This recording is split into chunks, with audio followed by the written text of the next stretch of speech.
Hello friends, I'm dictating transcription number 426, 100 word per minute. Get ready. Start. Mr. Deputy Chairman, I have no hesitation in lending my full support to the resolution which has been moved in the House. This resolution is very timely and the government will be well advised to take into consideration the various factors which the mover has already enumerated in support of his resolution.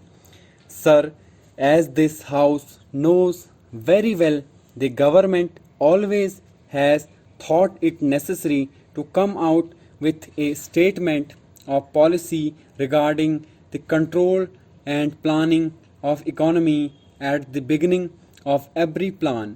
The first plan was preceded by the Industrial Policy Resolution of 1948, and when experience was gathered during the working of the first plan, the government thought it necessary to come out with another resolution again on industrial policy in 1956, and at that time it was stated by the government that that resolution had become necessary because of the experience that was gathered during the working of the first plan. Similarly, we are now on the threshold of the 10th plan, and it will be necessary for us to consider again the industrial policy of the government in the light of the experience that we have gathered during the second plan period. It is true that the 1948 resolution and the 1956 resolution emanated from the government, and no committee was appointed at that time to examine the various aspects of these industrial policies.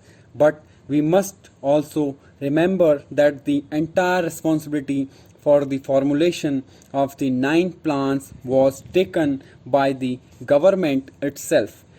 When we are on the threshold of the 10th plan, responsible government spokesman and even the president have expressed the desire that all the various elements of the nation should combine together at the very outset to apply their minds to the formulation of the 10th plan, and that cooperation from all sections is welcomed by the government.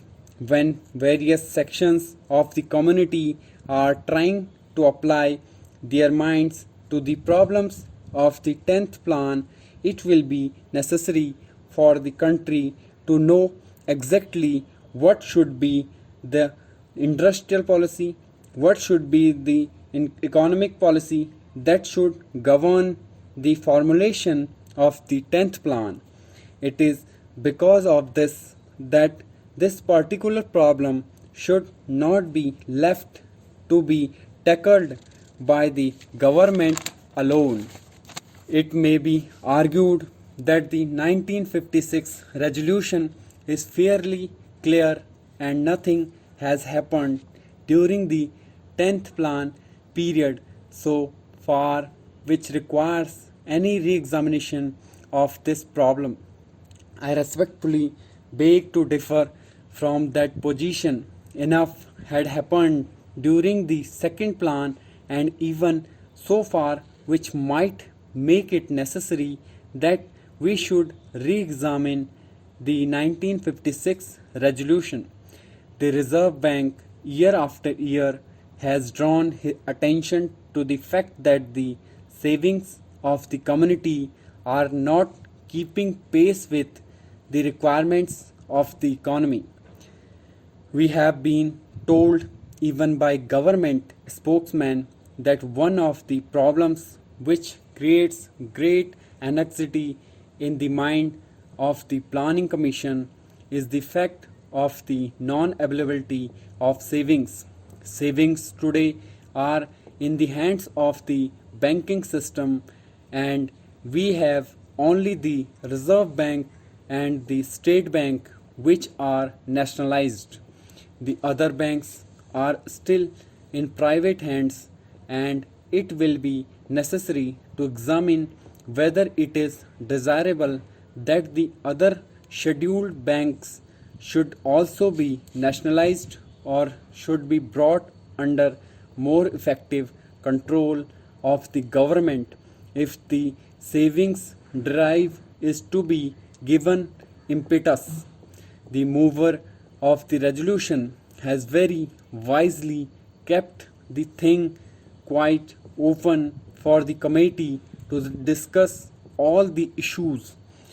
It need not be taken for granted that merely because a committee is appointed, that committee would be biased in favor of nationalization only. It will be necessary for it to examine all the pros and cons and to see whether the time has come for nationalizing the entire credit system. This house and the other house have already discussed the LIC investment policy, but the comments in both the houses as well as in the public make it quite clear that that investment policy also is still not quite clear. Will this investment policy lead to nationalization by the back door? Will that policy ultimately lead to the control of the various industries by the government? Will it lead to a greater participation in the profits that the economy as a whole has created? These are the problems which exercise the mind of the public. This committee will have to go into that aspect also and evolve a consistent investment policy not only with reference to the LIC funds but also with reference to the other funds that are at the disposal of the government and which can also be utilized for productive purposes.